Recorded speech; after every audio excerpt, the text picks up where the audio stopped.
And this is the real football factories, international. I played Tommy Johnson in the film The Football Factory, which was all about football violence. Fucking nutters. Then I travelled the UK and met the real football firms. Now, I'm going international. 9 countries in 2 months. Around the hooligan world in 60 days. A whole new level of football violence. We'll be in riots. We'll get tear gassed, chased, and even shot at. It's going to be quite a trip.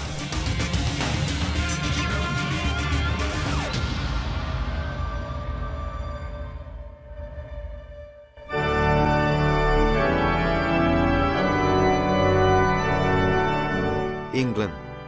It has given the world many great things.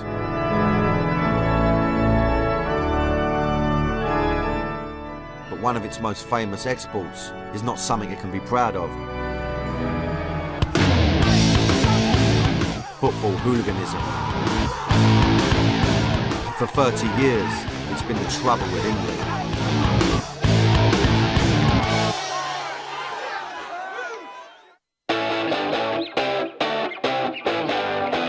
Today, foreign travel is an everyday thing, but back in the 70s, leaving the country was new and exciting, and many lads started following the England team on their travels across Europe. They were the ambassadors for England on a tour that would visit violence and destruction across the continent.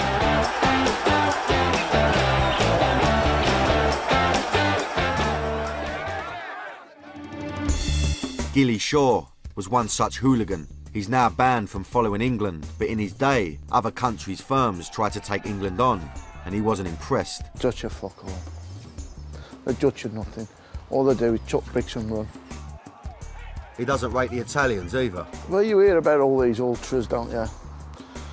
Fuck it, they are a load of bollocks. And as for the Germans... To me, them just overrated. Them shit. Although he has a sneaking admiration for the Poles. Maniacs. The Poles are crackpots. So what makes your average Englishman such an effective hooligan?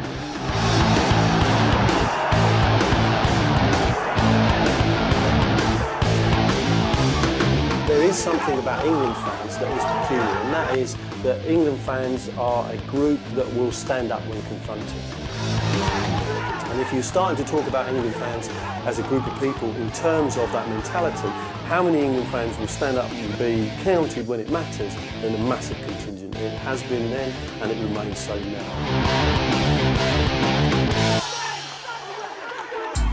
But the destruction that has followed the English national team is just part of a well-established culture of violence. For most England hooligans are first and foremost a fan of English League clubs. There are 92 English League clubs, and nearly every one of them has a dedicated hooligan following. These hooligan firms were the creators of the English disease, the inventors of football hooliganism, and I'm going to meet some of their biggest stars. You come to Birmingham, you'll have a race. You want it, you'll get it.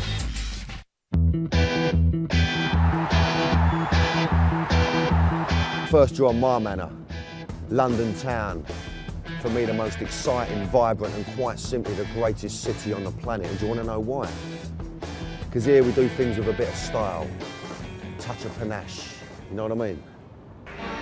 Supporters of Arsenal and Tottenham Hotspur were all set to do plenty of shouting, but they needn't really have been in such a hurry. In London, there's a dozen teams, and fans are spread out across the city.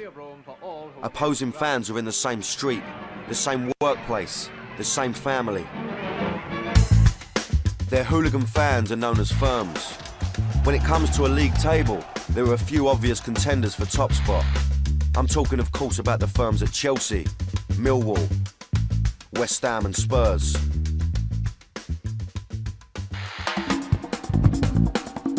London's tube network is famous the world over. Without it, the city would grind to a halt. But back in the 80s, it was a battleground on Saturday afternoons as London's firms clashed on the way to and from matches.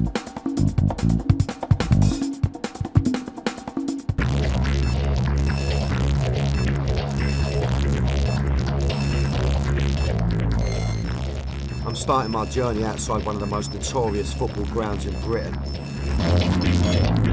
The Den, home to Millwall FC. The club has had a feared reputation for more than 30 years. I'm going to meet one of their top boys from this period, and being West Ham, I'm entering enemy territory. Bob? Pleased to meet you, Dan. Pleasure, Bob. Pleasure, Thanks mate. for talking to me, son. Pleasure, mate. Now, this little manor I'm in now, right, which is a naughty manor. You got to hold your hands up here, Bob. Do you feel lucky to be a Millwall fan? Would you like to walk down here as an away firm? I mean, don't get no worse than this, I don't think. It's not good, no. It's not clever. Well, it's the sort of place, and you come out, you've got to make sure you have a police escort or you get straight into your coach, because if you get lost and you walk around the streets, anything slow would happen. People are liable to come out of their houses if they think you're another supporter, possibly attack you. So it's not the sort of place to be if you don't know where you are. Very unsafe place. So severe was the reputation of Millwall that in the 70s, Ginger Bob and the F Troop found themselves as a subject of a BBC documentary. And I'm not going away for some dirty northern punts to spit all over me. If he spits over me, I'll put a fucking pint glass in his head. Well, we want to do a few geezers out there, like. We're the F Troop, see what I mean? We love a round, we go football. And this is it. Tell me a bit more about the F Troop and all, Bob. Like, obviously, proper firm, yeah? And you was one of the top boys, yeah? F Troop are guys who were absolutely ruthless. A lot of them psychopaths, no fear whatsoever. You're talking about a firm which didn't have big numbers. We used to go into ends, 10, 20, 30 hand and take on the whole end.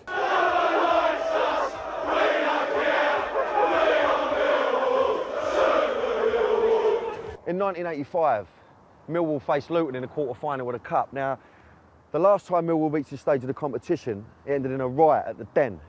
So what unfolded at Kenilworth Road was so violent, so dramatic, football would never quite be the same again.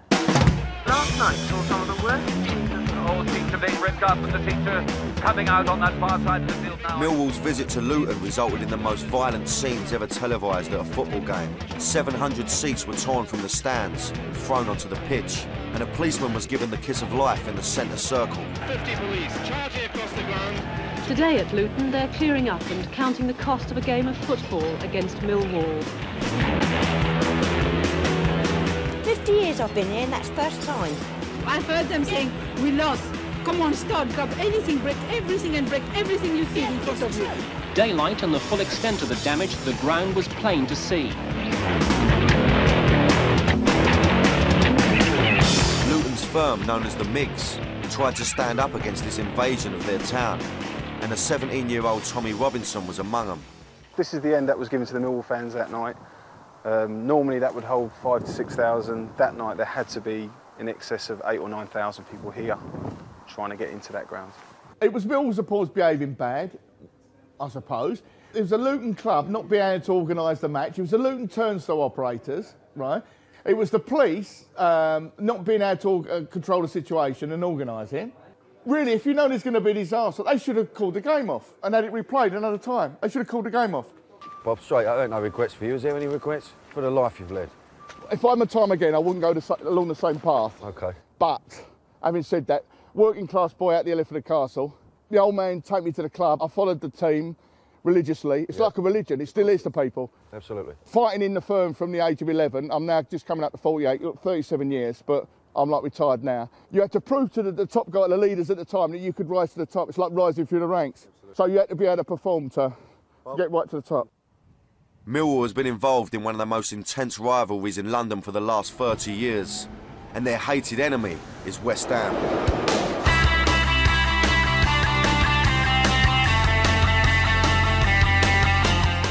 On platform 4, a scuffle developed when gangs of Millwall and West Ham supporters tried to snatch each other's scarves as trophies.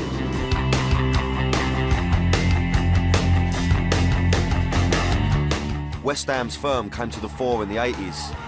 Their name became synonymous with organised football violence. This was them in their heyday.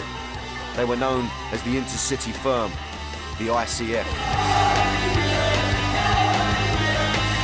And one of their top boys was Cass Pennant. This is Fortress Upton Park. Okay. Right? Millwall have come in 1978 Judgment Day. It's just pure hate, yeah. Right? This is the most violent derby of all. This is the one the helicopter was up in the air. Yeah, they're the biggest police turnout. But you want to know about West Ham Millwall because the day they talk about Tottenham as their rivals, you know what I mean? Yeah. And people forget their history. It's always been them. Yeah, yeah. Yeah, and it's only them. In the world of the football firms, the ICF commanded huge respect wherever they went. The ICF is initials for the intercity firm, yeah? It was a sinister name, call sign for the violent following of West Ham originally. Eventually it became so infamous that normal West Ham supporters adopted it because everyone just knew them by that name. It formed when young Hammers hooligans dodged the normal transport for away games, the football specials, and took intercity trains instead, using student rail cards and discount tickets. It's interesting that in the early 80s, how the football culture, the hooligan culture started to change, almost, certainly paralleling, but almost reflecting the new mood of Thatcherism, in that everything became more organised and businesslike. And whereas before, going to football, having a punch-up and having a pint and a pie, whatever, it was all just that. It became almost like a military precision involved in the organisation of it. Right, turn right, the boat is on the right. The fact that this group of people call themselves a firm, rather than a gang or a troop or a crew, you know, which is the standard nomenclature of these things, illustrates, in a sense, that what they've done is to incorporate this sort of new corporate model, you know, of business and success and the Thatcherite dream and so on. So they presented this kind of image as a new kind of football thug, a football thug that travelled first class on the train to Leeds to away games and so on. So with that goes little accoutrements like, you know, the business cards, the visiting cards and so on. So after you stomped on some poor rival's head or something like that, you can just leave him a little card to explain who provided that service for him. It's a tongue-in-cheek thing from Crafty Cockneys. When you read it, you can see, you know? You got to hold your hands up, haven't you? Do you know what I mean? That's cheeky.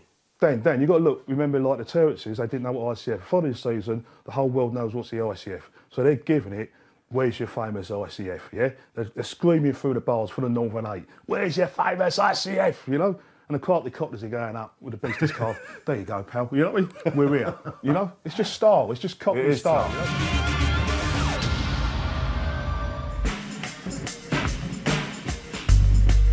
These events took place against the backdrop of increased mob violence across the UK.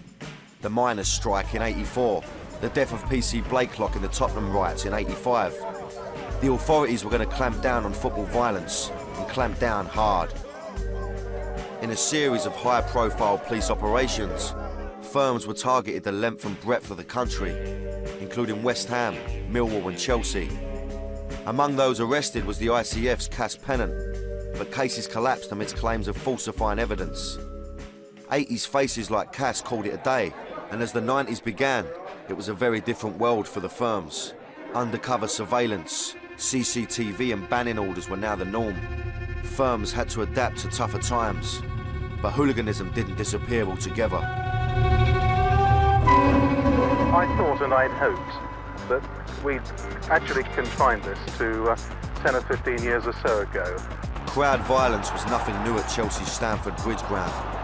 In the 70s and 80s, it kicked off inside and outside the stadium, and their hooligan fans, the Chelsea Headhunters, gained a fearsome reputation across the country. In the mid-90s, Chelsea's improved performance on the pitch meant they were now playing in Europe again, and their fans' reputation preceded them. In Bruges, Belgian riot police made it clear that accept no nonsense.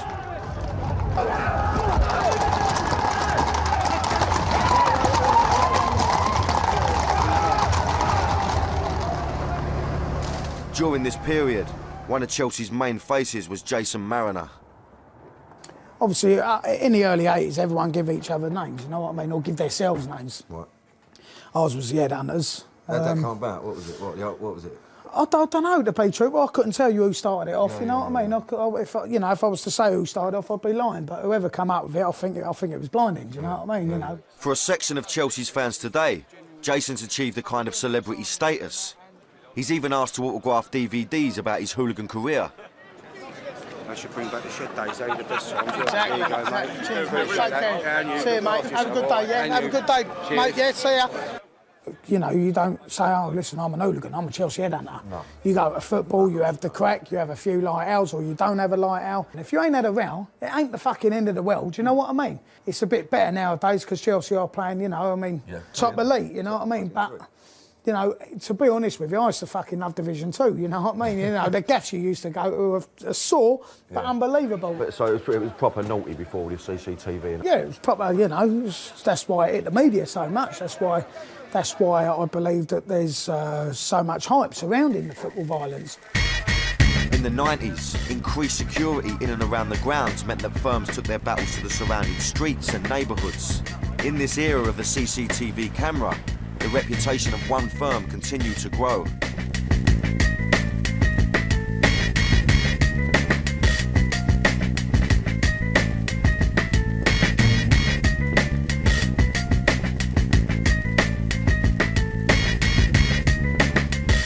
Time for me to meet Tottenham's Yid Army. Okay, so look, listen, in the 1990s, you became one of the top boys, yeah? That's it. How does that come about, son? Do you know, being brutal, mate, it just comes about, you know, it comes about through respect and it comes about through, you know, through my actions over the years, you know what I mean? Yeah. Weren't no proper moment for you when you thought, right, this is a bit of me, do you know what I mean? I'll tell you, yeah, about 10 years ago, we had it with Man City on the pavement. I remember someone turning around and saying, mate, you're fucking, that's it, mate, you've done it, you know what I mean? And I was like, yeah, this is me, do you know what I mean? This is fucking what I'm about, you know? And, you know, and be truthful, I set out to do that and set out to bring our firm together, which I've succeeded, you know? Tottenham, a club with traditionally strong links to North London's Jewish community, has a hooligan history going back more than 30 years. In 1974, Tottenham fans were the first to export the English disease abroad, rioting at the UEFA Cup final against Feyenoord in Holland.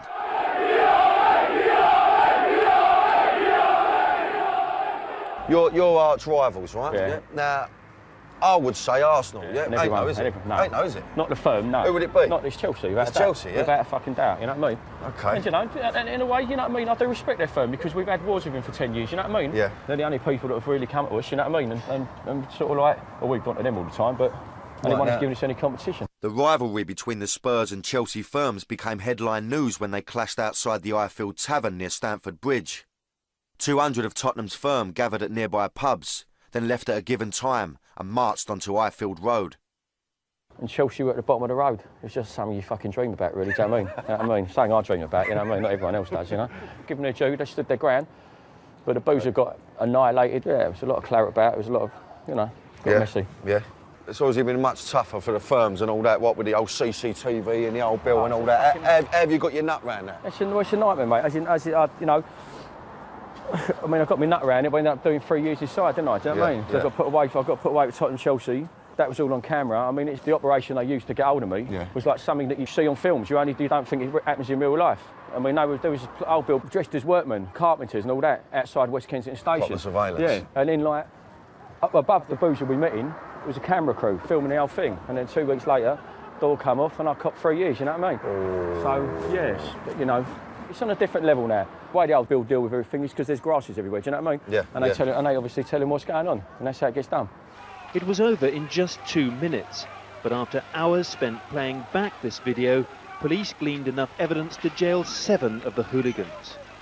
An arsenal of weapons from koshers to CS gas canisters to snooker balls was found in and around the pub and produced in court. I would stress though, it's not just for the sake of having a row. It's people that know what they're doing, do you know what I mean? Yeah. You're having a row with other like-minded people, you know? Okay. You're not going in and having a fucking row with kicking someone up in the head because he's wearing a different shirt or, you know, I despise fuckers like that, you know what I mean? Yeah. Today it seems that the threat of football violence still hangs over the capital. Our fascination with the subject has led to books, films, even audiences revealing the inside story to these London firms.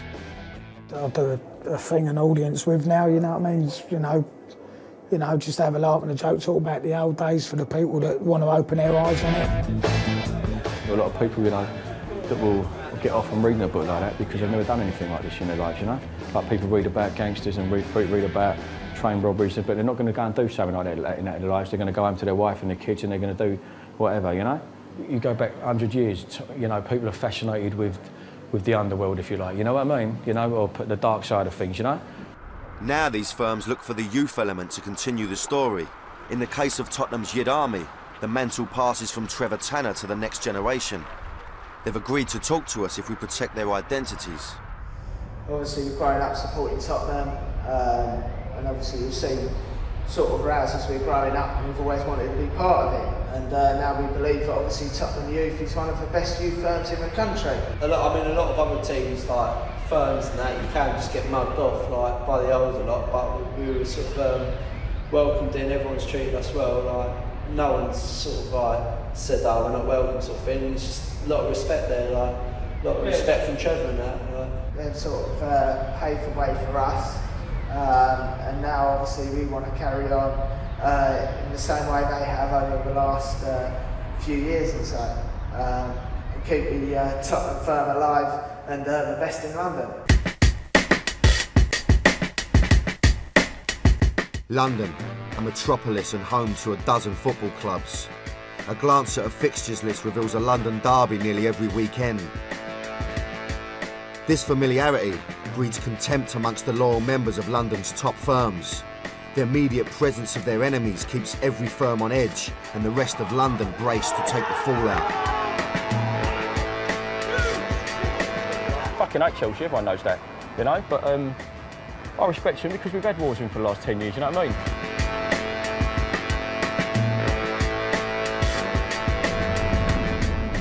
But the English disease wasn't invented in London alone. It was a nationwide effort. And like the football clubs that inhabit the region, the northwest of England has firms that pack as hard a punch as the capital. Manchester United and Liverpool in general were golf, but it still escalates to Manchester and Liverpool. It goes back to the Docker days.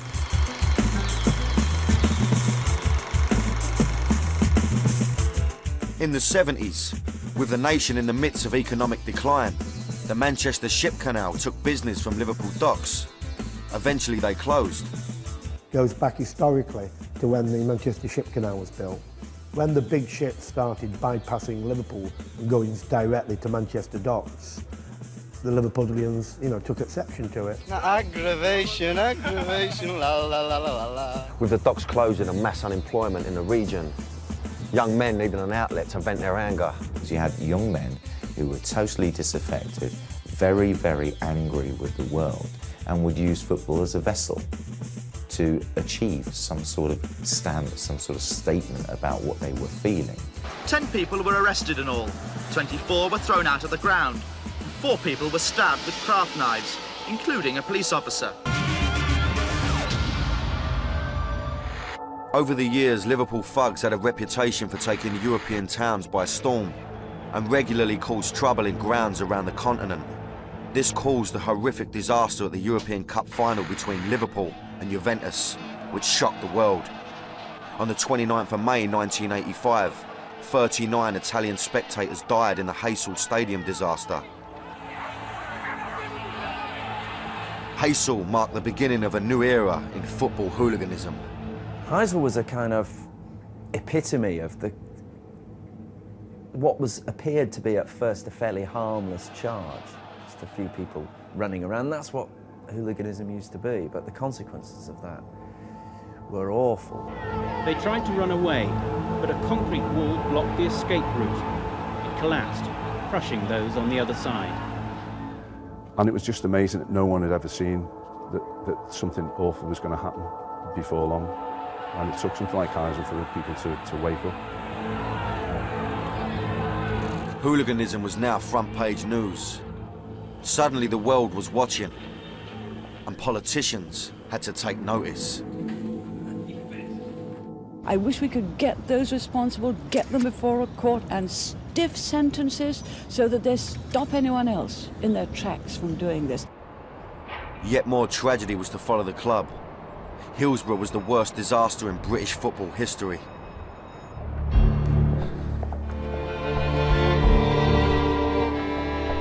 I paid my respects at the Anfield Memorial to the 96 Liverpool fans who lost their lives at the Hillsborough tragedy in 1989.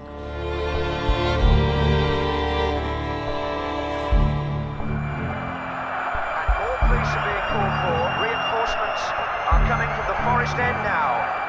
Now there are fans climbing up from the terrace to try and get refuge in the seats now. This horrific event forced the government to act.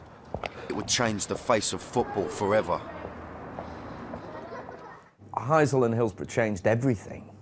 Hillsborough more so than Heysel because it changed the design of stadiums. The game started to tidy itself up, especially looking after fans, putting grounds in order and making the places safe to go to.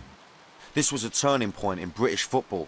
The standing terrace became a thing of the past. All top-flight clubs had to rebuild the stadiums to become all-seaters, with tighter security, better turnstiles and more expensive tickets. This drove the hooligans out onto the streets. So what's happened in the past 15 years, 20 years since those disasters is a kind of social cleansing of football, a deliberate pricing policy that has pushed hooliganism, they thought, to the back burner. The football crews who caused problems had to find somewhere else to cause the problems because grounds were cleaned up. That's when things really did change. The idea of organising rendezvous anywhere other than the ground. Hooligans were forced to organise fights away from the grounds.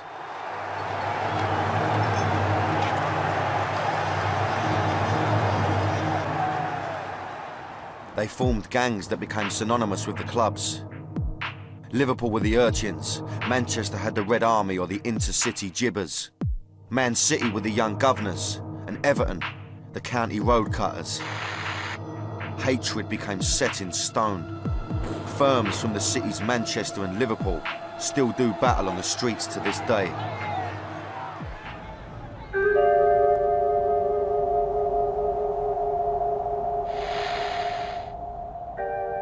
In February 2005, Man United and Everton clashed on the streets in the Battle of Everton Valley. This morning, riots mar Everton defeat. Radio City 96.7 News. This has in fact been described as the worst football violence ever to take place on Merseyside. So this is Everton Valley, where I'm going to meet Andy Nichols, who's going to tell me about a proper battle between Man United and Everton. Andy Nichols is known to police as a Category C hooligan, the worst kind.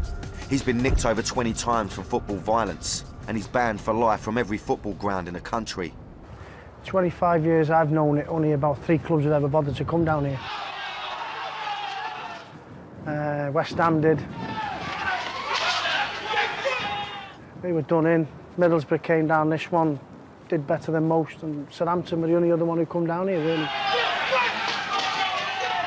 Came down here looking for it, you'd get it, quite simple. Get done in. Very few grounds like this were in built-up housing estates and with the terraces running alongside it where it would just be a paradise. It was just hooligans' paradise, basically.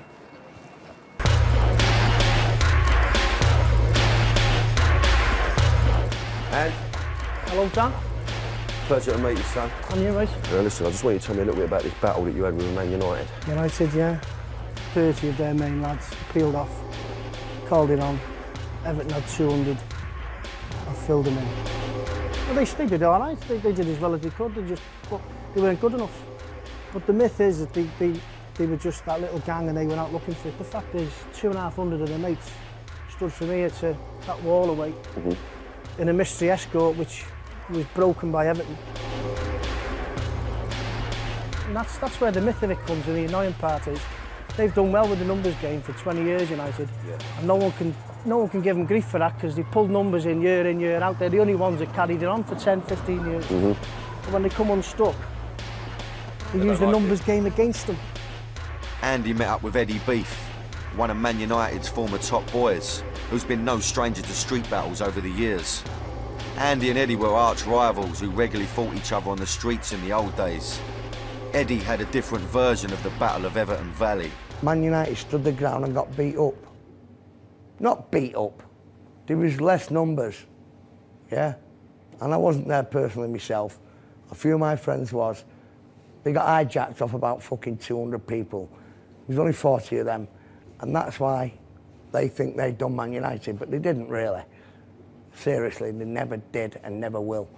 Because we're hard as fucking nails. So cut the bullshit now, right? Because that's sort of fucking shite, isn't it? You were doing well there, weren't you?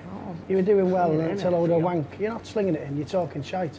At the end of the day, right? Oh, you're throwing this on At the end of the fucking day now, right? You always play the numbers game, United, right? So answer me this truthfully always had now. the big numbers, haven't we? Always had the big numbers, never take that away from you.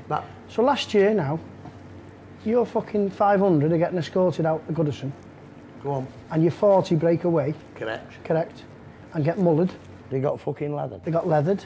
Where was the other fucking 4,500? The police had hold of them. 20 police stopped 4,500. The police. So you use it to your advantage, and then when it goes tits up, you use it to your disadvantage. You know what, me and him fucking hate each other, you know. You got done. That's the one thing they won't do is hold their hands up and say we got done fair and square. I'm not surprised they can't agree, so I'll leave them to it. That's it. That's what pisses me off about So United. anyway, Quite...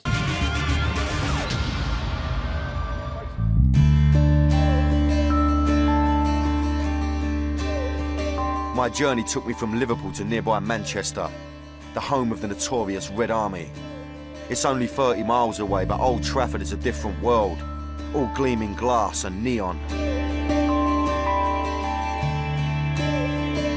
Through the 70s, United developed a reputation for being the most feared hooligan firm in the country, and the worst, or the nadir, was reached in the period when they were relegated at the end of the 1973 season. They went into the second division and basically terrorised the market towns of England. The Red Army is the most active firm in the Northwest.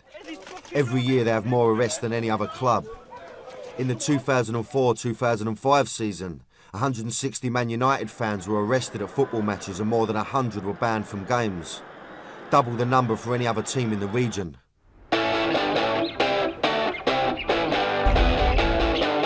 Colin Blairney, a Red Army regular, is well qualified to tell tales of the violent past. I don't think anywhere's seen as much mob battles as this. The mobs there are uncontrollable, and it's a bottleneck as well. And when they used to clash, it was that bad that you'd just all be absolutely gobsmacked at what happened on that side. A lad lost his eye, sadly enough, here, and the weapon that was used was thrown down there. It was quite a bad day, that, really. And that was 3:10 when the kick-off had already gone off. There was one almighty rumble at the back on the Stretford End Bridge. And that's the only time there's ever been trouble at that side of the ground. The trouble was always here on the forecourt.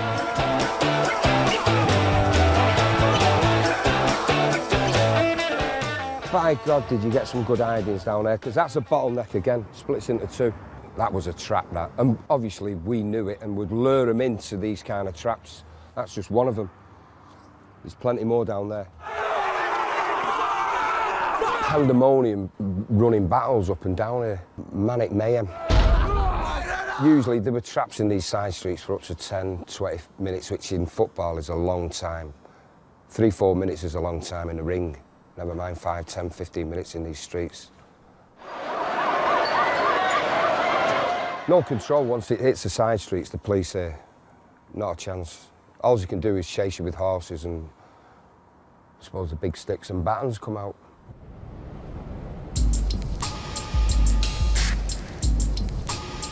Just a few miles from Old Trafford used to stand Main Road, the old stadium of Manchester United's nearest neighbours and bitter rivals, Manchester City.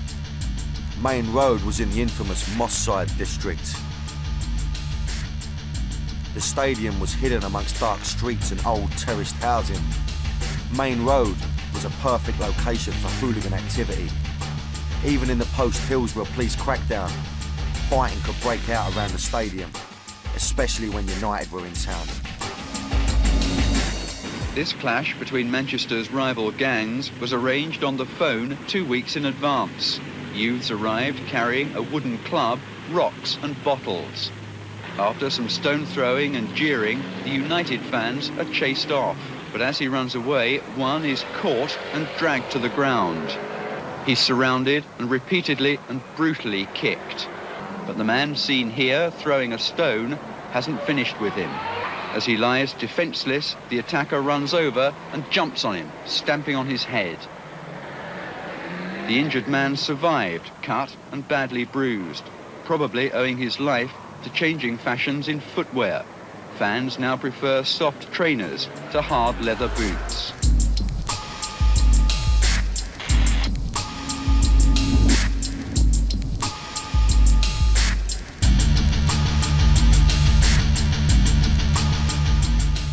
We've seen the major firms of Liverpool and Everton and met the crews from Manchester's two clubs. But there's more to the northwest than these cities. I've been invited to a small town by a firm with a big reputation.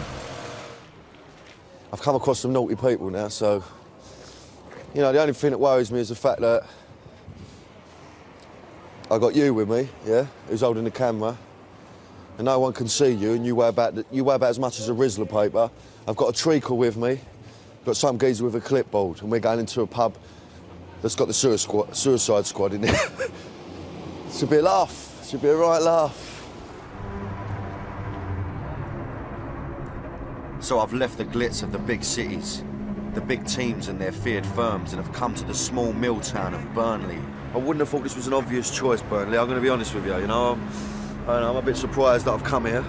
I've been assured that this little firm have got something to say.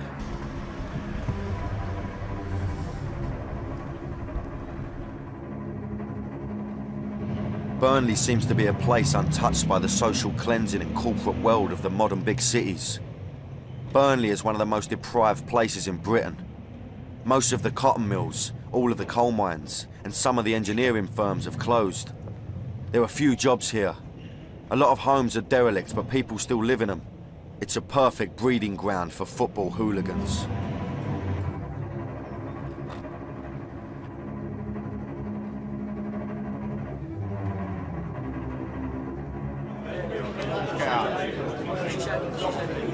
Foresters Arms, right?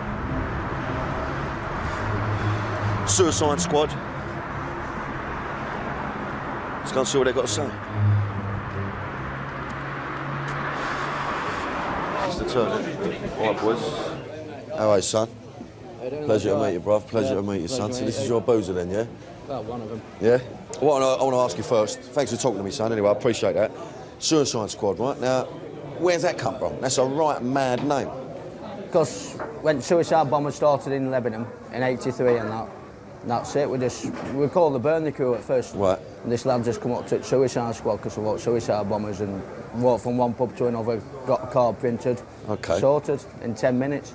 Well, as soon as I was told it, I thought, wow, that sounds a right naughty bunch of people. Now, I didn't know too much about you, so yeah. I was a bit like, you know what I mean? You sure we're going to walk in this booze? We're going to end up getting ironed out by this little firm, you know what I mean? Yeah. But you seem sweet as, but it's early days yet, you know what I mean? I'm sure someone's going to glass me anyway. Only joking. It seemed to be going really well until I put my foot right in it.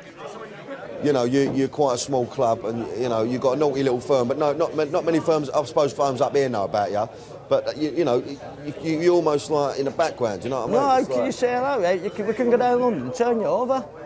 Simple as that. Any big team comes to Burnley, they have it. Simple as that. They fucking do. Yeah. It is. You ask Man United, ask fucking Liverpool. You come to Burnley, you'll have a row. You want it, you'll get it. You know when you're hooligan, if when you get sent to prison, you come out and want to do the same thing over and over and over again. Yeah. Otherwise, that's how you love it. Yeah. And if you don't love it like that, you don't do it again, do you? No, that's true. If you don't like jail, don't fucking do the crime. Yeah. Simple as that. Yeah. But if you just come out of it as an hooligan and go bang, bang, bang, every time I've been nicked is through violence, through hooliganism and riots. Yeah. And that's it. When you've done as much jail as me, football hooligans don't fucking bother me. No. Do you know what I mean? I've done fucking jail sentence after jail sentence after jail for football hooliganism. It don't fucking bother me. No. You come out, they all say it rehabilitates you. It don't. No, of course it don't. It fucking, you're born with it. Like Beckham were born, he didn't learn his fucking skill, they were born with it. Yeah. Rembrandt, the painter, were fucking born, he didn't learn to paint a fucking brilliant painting, did he? Fucking didn't, did he? No. Fucking hell, they're born with it in the fucking genes, innit? Yeah, absolutely. You've got it in you, ain't you? You either got it in you, or you ain't. You either like to hold your hands up or you don't. It's just you're born with it, ain't you? Of course you're born with it. And that's what it's about, you know what I mean? If you ain't doing it on the terraces, you're going to be doing it somewhere else. It's just that violent streak. No, it's not a violent streak, it's being proud. Being proud of your man? Being proud of your man. Being fucking don't let people take the piss out of you. Yeah. Basically, that's it. Be proud. Be a proud man. no one takes a piss. They're defending your patch, innit? Of course it is, yeah. Territories. I met the younger boys. They have their own firm. Pleasure, mate. How old are you two? 19. These teenage lads had already been in trouble for their part in football-related violence. I've just been caught Thursday now, Southampton. Oh, really? Yeah. Got off with a fucking 2-year conditional discharge. But, for what? Just standing there, or did they catch you on the? Did they catch you on the radio? Yeah, CCTV. They got you on that? Yeah, about 10 of us. Really? When you're looking at a bit of bird, is that a deterrent, or do you think, fuck it, I don't give a fuck, I just want to kick right off? It's just that, yeah, but fucking boys, you love it. You know what I mean? Yeah. You want it. Go for it, don't you? And for you two, I mean, for them lot, it don't matter about the result. What about you? Does it matter about the result in the football, or is it just about having a tear up? To me, it's both. Yeah. I like football. That's why the passion comes into. Yeah. You know what I mean? I then met the rest of the squad, and Phil told me about when he was attacked by a police dog. Police dog attacked me. Yeah, got me. Because we were all Burnley lads were fighting with police, weren't it? Outside Clog and Spindle.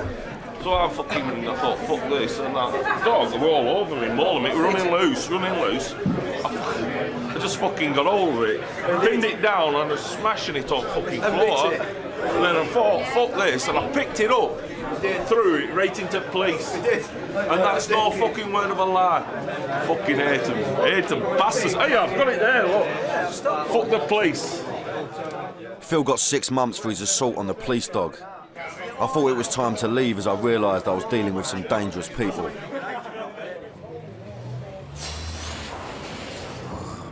Come up here a bit. That's exactly what I expected, to be honest. Now these are nutters. This little firm. This takes it to a new level because they've got absolutely no fear of anything.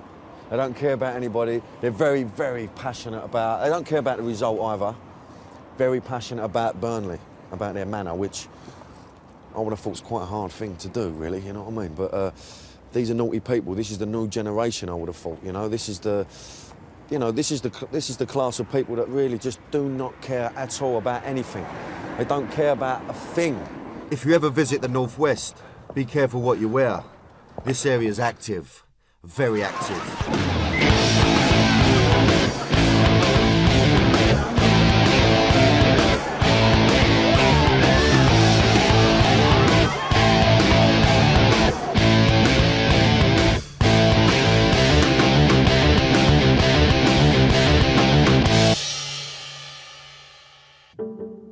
I've come to the end of my trip, and I'm heading back down the country to London. It's hard to tell where football hooliganism in this country is going. The government say that they've stamped it out. But to me, the English disease is alive and well, because for some of these hooligans, fighting is in their DNA. He wants to be a football hooligan, and if he wants to be one, so be it. I've told him how it is, get in trouble, go to jail, live and fight another day. All right, son, want to be an hooligan? That's the next generation of youth. Coming through all the time, you'll never take it out of us.